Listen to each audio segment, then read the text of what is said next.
నమస్కారం. ఈ ప్రాతకాల వేళ ముఖ్యమంత్రి నారా చంద్రబాబు నాయుడు గారు ఈరోజు ఆయన ఆదేశాలతో అటు అధికారులు అటు ప్రజలు తెలుగుదేశం కార్యకర్తలు అందరూ కూడా ఒక పండగ వాతావరణంలో ఈ పెన్షన్ పంపిణీ కార్యక్రమం జరుగుతూ ఉంది. మరి ఆయన ఈ రాష్ట్రానికి వరాలు జల్లు కురిపించారు. మహిళలకైతేమి, పేద రైతులకైతేమి, నిరుద్యోగ యువతకైతేమి, మరి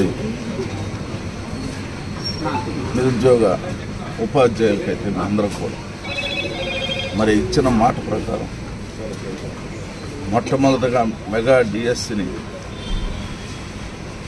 ప్రకటించి సుమారు 16,300 మంది ఉపాధ్యాయులకు ఉద్యోగ అవకాశాలు కల్పించడానికి చర్యలు చేపట్టారు. మరి అదేవిధంగా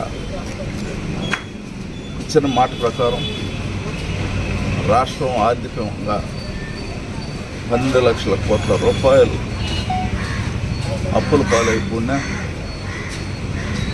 ఆయన తన పరిపాలన దక్షతతో ఆర్థిక నిపుణులతో ఈరోజు 1వ తారీఖు టెన్షన్గా 6 గంటలకి పింఛన్లు నా పింఛన్దారులందరికీ తప్పకుండా ఇవ్వాలి. ఈ రాష్ట్రంలో ఎన్ని కష్టాలు పడినా సరే నేను వాళ్ళకి ఇచ్చిన మాట ప్రకారం చేస్తానని చెప్పని మాట నిలబెట్టుకున్న ముఖ్యమంత్రి ఎవరైనా ఉన్నాయంటే ఆయన నారా చంద్రబాబు నాయుడు గారు అని చెప్పని కూడా మీకు మనం చేస్తాను. సోదరులు రఫీ గారు చెప్పినట్టు 200 నుంచి 1000 చేసింది ఆయనే, 1000 నుంచి 2000 చేసింది ఆయనే, 2000 నుంచి ఈరోజు 4000 చేసింది కూడా ఆయన.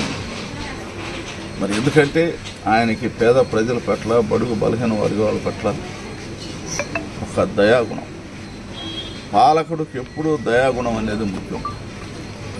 ఆ పాలకుడికి దయాగుణం ఉన్నప్పుడే ఆ రాష్ట్రం ఉండే ప్రజలు కూడా సుభిక్షంగా ఉంటారు.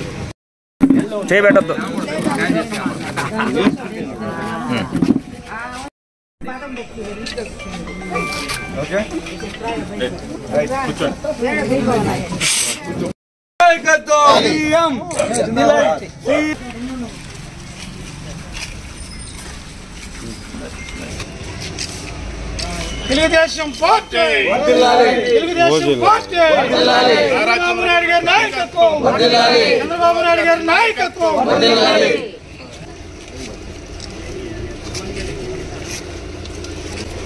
చంద్రబాబు నాయుడు పోతాం.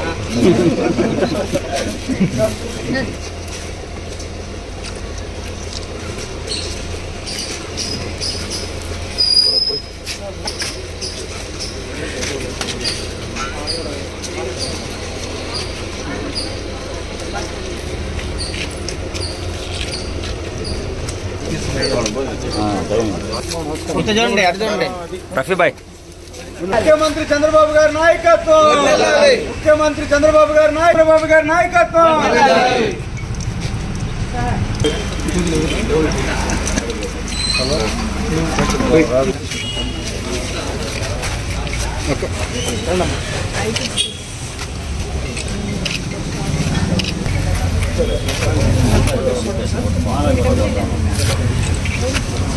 మరిన్ని అప్డేట్స్ కోసం మన HN9 టీవీ ఛానల్ ని సబ్స్క్రైబ్ చేసుకోండి.